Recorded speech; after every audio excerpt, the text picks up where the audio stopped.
안녕하세요. 토크닥토토닥 임효라입니다. 치아가 상실됐다면 이제는 임플란트를 떠올릴 정도로 임플란트 시술이 대중화되었죠. 하지만 상실한 치아가 한두 개가 아닐 경우 임플란트 시술은 여전히 두렵고 멀게만 느껴질 수 있습니다. 그래서 오늘 토크닥토토닥에서는 치주과 전문의 곽기태 선생님과 함께 전악 임플란트에 관한 이야기 나눠봅니다.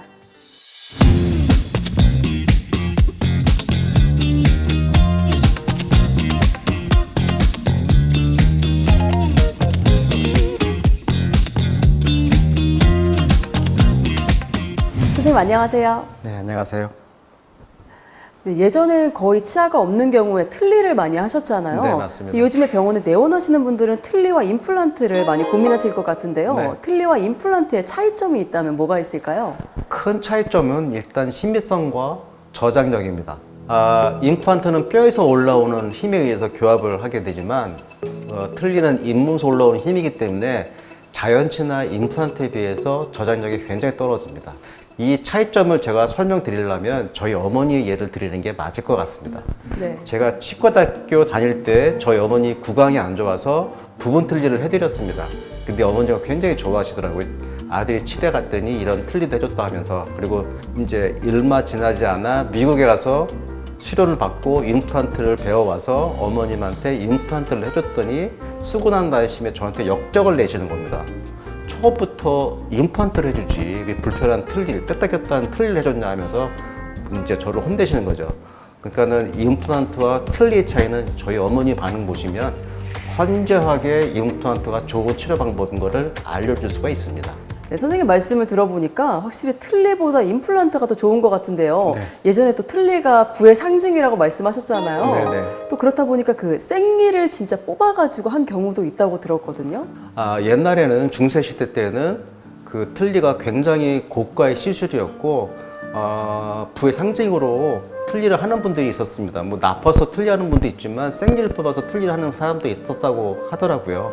말할 때거나 아니면 뭐 기침하면서 틀니를 이제 밖으로 꺼내내서 내가 틀니 갖고 있다고 자랑할 정도로 그때는 틀니가 굉장히 비쌌고 심지어는 만드는 사람도 많이 없었지만 가격이 거의 궁전 한 채 값이라고 들었습니다.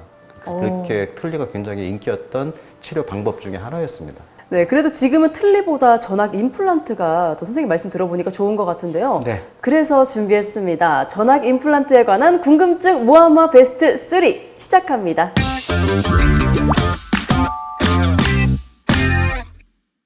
네, 전악 임플란트에 대한 첫 번째 궁금증 확인할게요. 전악 임플란트는 어느 정도 기간이 걸리나요? 이런 궁금증인데요. 네. 솔직히 한 개만 식립해도 기간이 길잖아요. 네네. 근데 전악을 한다면 기간이 더 길어질 것 같은데 네. 기간은 어느 정도 걸릴까요?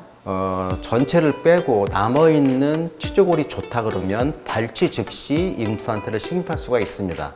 발치 즉시 임플란트를 하는 경우에는 총 6개월이면 모든 치료는 다 끝나고 고철물을 장착해 드릴 수가 있습니다. 근데 하지만 염증이 많거나 골 손실이 많다는 경우에는 뼈 이식을 동반해서 나중에 임플란트 심는 경우, 이런 경우에는 거의 한 8개월에서 1년의 시간이 걸립니다. 그래서 환자의 컨디션 따라 좀 치조골 상태가 좋으신 분은 발치 즉시 식립해서 거의 6개월, 좀 더 염증이 심하신 분들은 이제 좀 딜레이 돼서 8개월 내지 한 10개월이 걸립니다.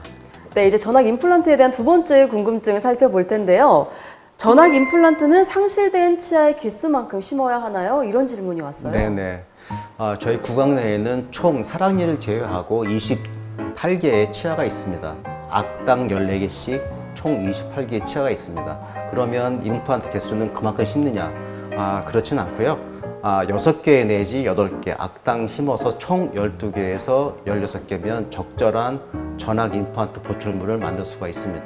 만약 진단 나왔는데 악당 10개씩 이상이 필요하다 그러면 그거는 이제 여러 치과를 방문하셔서 적절한 개수가 맞는지를 확인하는 것을 환자분한테 권유드립니다. 네네, 이제 세 번째 궁금증을 살펴볼 텐데요. 전악 임플란트는 시술 후 관리를 어떻게 해야 하나요? 근데 사실 우리가 받는 것도 중요하지만 그 이후의 관리가 또 중요하잖아요. 네. 어떻게 관리를 해야 할까요? 그러니까 전악 임플란트를 하시는 분들은 구강 위생이 좋지 않아서 틀니를 했던 분이라든가 아니면 치아가 염증이 심했거나 치주염이 심한 환자분들이십니다.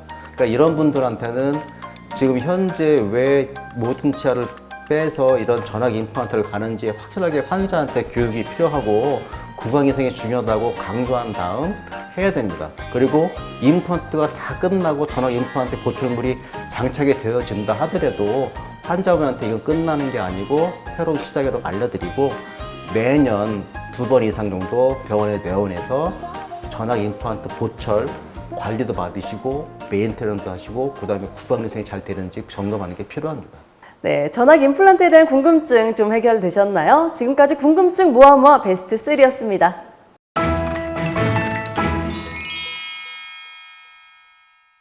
네, 선생님. 근데 전학 임플란트의 경우 아무래도 심어야 하는 치아 개수도 많잖아요. 네. 그렇다면 부작용이나 감염 부분에서 더 위험할 수도 있을 것 같은데 네. 전신 질환을 갖고 있는 경우는 어떻게 해야 할까요? 이제 전신 질환이 있는 분, 뭐 당뇨라든가 뭐 심장 질환이 있으신 분 같은 경우는 저희는 의과와 협진을 합니다.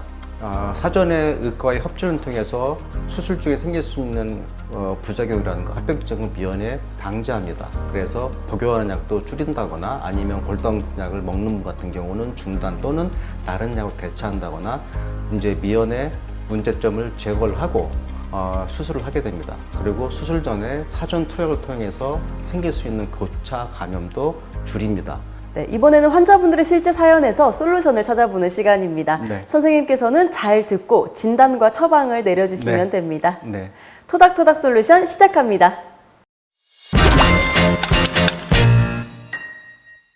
네, 첫 번째 사연인데요. 네. 안녕하세요. 저희 엄마는 올해 67세인데요. 전체적으로 치아가 거의 남아있지 않아 전학 임플란트 수술을 앞두고 있습니다. 그런데 치료 기간이 반년 정도나 걸린다고 하더라고요. 그렇다면 6개월간 임시 틀니를 껴야 하는데 6개월 후 임플란트를 심을 때 위아래 교합이 안 맞거나 다른 문제가 생기지 않을까 걱정이 됩니다. 이렇게 사연을 주셨어요. 네네. 또 아무래도 기간이 길다 보니까 최종적으로 임플란트를 식립할 때 정상 교합이 가능할지 걱정되시는 것 같은데요. 어떤가요? 많은 분들이 거기에 대해서 우려를 굉장히 주고 있는데요. 임시 틀니는 그 진짜 마지막 보철이 들어가기 전에 쓸 수 있는 임시, 그냥 말 그대로 임시입니다. 그래서 사회생활 하는데 아무것도 없을 때면 사람 만난다거나 사회생활하는데 불편함이 있기 때문에 그것을 방지하는 용도가 굉장히 크고요. 음식을 섭취할 때도 굉장히 좀 불편합니다. 그래서 이 임시 틀니를 쓰면서 사회생활 정도로 쓰는 걸로 이제 쓰시면 되고, 6개월 시간 뭐 어떻게 보면 길 수도 있고 짧을 수도 있지만 마지막 최종 보철물이 들어간다면 개인차는 있겠지만 모든 정상교합에 다 적응을 하시게 됩니다. 그러니까 거기에 대해서 큰 걱정은 안 하셔도 될 것 같습니다. 네, 정상 교합에 큰 걱정하지 않으셔도 된다고 말씀해 주셨습니다. 네, 이제 바로 두 번째 사연 만나볼 텐데요. 이번에는 58세 남성분의 사연입니다. 네. 안녕하세요. 저는 위아래 치아가 거의 없어서 2년 정도 틀니를 하고 있습니다. 그런데 틀니가 생각보다 상당히 불편하더라고요. 그래서 임플란트를 알아보다가 임플란트 틀니라는 것을 알게 됐는데요. 임플란트 틀니는 임플란트와 많이 다른가요? 그리고 임플란트 틀니도 보통의 틀니처럼 불편할까요? 라고 사연을 주셨는데요. 네. 근데 임플란트 틀니는 저도 처음 들어보는 것 같은데 네. 이 사연자분은 임플란트와 임플란트 틀니를 두고 고민하시는 것 같아요. 이제 전학 임플란트를 하고 싶은데 비용적으로 굉장히 부담이 된다 그러면 임플란트 틀니를 많이 권유해 드립니다. 제가 한 사연을 소개해 드릴 텐데 약 한 달 전에 89세 먹으신 할머니 분이 따님과 같이 병원에 내원하셨습니다. 이분은 한 30년간 틀니를 사용했던 분이기 때문에 말할 때라든가 음식 먹을 때 틀니가 빠지는 그런 안 좋은 그 결과를 인해서 내원하셨습니다. 틀니를 30년간 썼기 때문에 남아있는 잔존치가 많지 않아서 임플란트 2개를 심어서 틀니가 빠지는 것을 해결해 드리는 경우고요. 이분처럼 58세 남성분 같은 경우는 한 4개 정도의 임플란트를 심고 임플란트를 지지받는 틀니를 쓰게 된다 그러면 틀니하고는 굉장히 월등히 기능이 좋은 틀니를 쓸 수가 있습니다. 이런 경우에는 기능적인 면이라든가 심리적인 면도 굉장히 좋기 때문에 전학 임플란트를 못 하시는 분들은 이런 틀니 임플란트를 고려해 보신 것도 좋은 일일 겁니다. 네, 많은 도움 되셨나요? 토닥토닥 솔루션 시간이었습니다. 이번에는 저희가 직접 거리로 나가 시민들과 함께 임플란트에 대한 퀴즈를 풀어보는 시간입니다. 건강상식 능력고사 시작합니다.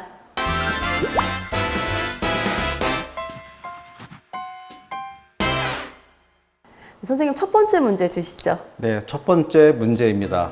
임플란트 치아도 치아 미백을 할 수가 있다. 맞으면 O, 아니면 X를 선택해 주세요. 저는 할 수 있을 것 같은데요. 근데 또 우리 시민분들이 어떻게 대답하실지 궁금하네요. 화면으로 만나보시죠. 정답은 O라고 생각합니다. 왜냐하면 오래 음식을 먹고 그러면은 누래지고 그럴 수도 있으니까 좀 그게 O라고 생각합니다. 정답은 X라고 생각합니다.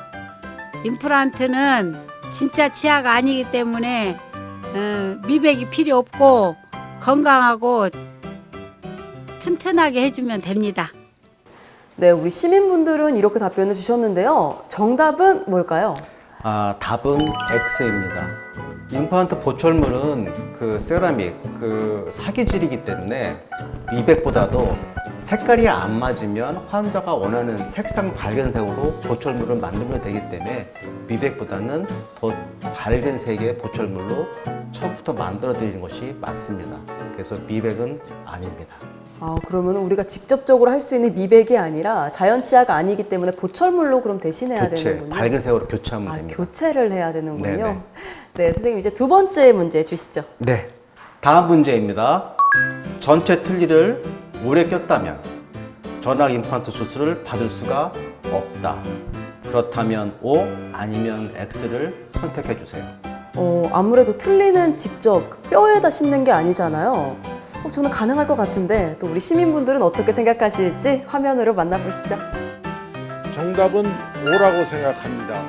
틀니를 오래 사용하였는데 잇몸도 안 좋을 거고 그래서 저는 가능하지 않을 거라고 생각해서 저는 정답은 O라고 생각합니다. 정답은 X라고 생각합니다. 지금은 치과 기술이 좋아져갖고 틀니를 오래 껴도 할 수 있다고 생각합니다. 네, 우리 시민분들은 이렇게 답변을 주셨는데 선생님의 답변이 궁금합니다. 저는 세모로 하겠습니다. 세모요? 네, 틀니를 오래 꼈지만 틀니 밑에 있는 환자의 치주골 상태에 따라서 전악 임플란트를 할 수가 있는지 없는지는 병원의 뇌원에서 검사를 해봐야 알 수가 있습니다. 어떤 분 같은 경우는 치주골이 많이 없어서 전악 임플란트를 못하고 어떤 분들은 오래 꼈지만 남아있는 치주골이 좋아서 전악 임플란트를 하는 경우가 있습니다. 그래서 여기서는 OX보다는 이 환자가 병원의 뇌원에서 전악 임플란트가 가능한지 검사받고 결정하는 것이 맞겠습니다. 네, 역시 환자 상태에 따라 다르기 때문에 직접 내원에서 확인하는 게 좋을 것 같네요. 네. 네, 우리 시청자분들은 정답 많이 맞추셨나요? 지금까지 건강상식 능력고사였습니다.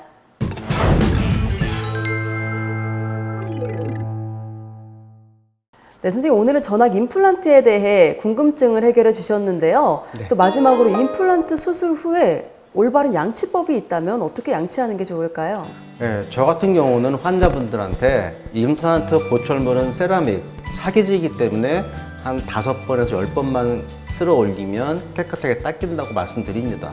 더 중요한 부분은 잇몸하고 보철물 사이에 음식물이 끼지 않도록 옆으로 살살살살 막 움직이는 게 아니고 진동 주는 것처럼 살살살살해서 음식물이 안 끼게 잘 관리하는 것이 굉장히 중요하겠습니다. 네, 오늘 토크닥터 토닥 치주과 전문의 곽기태 선생님과 함께 전악 임플란트에 대한 궁금했던 이야기 나눠봤습니다. 다음 시간에도 유익한 의학 정보로 인사드리겠습니다. 함께해 주신 시청자 여러분 고맙습니다.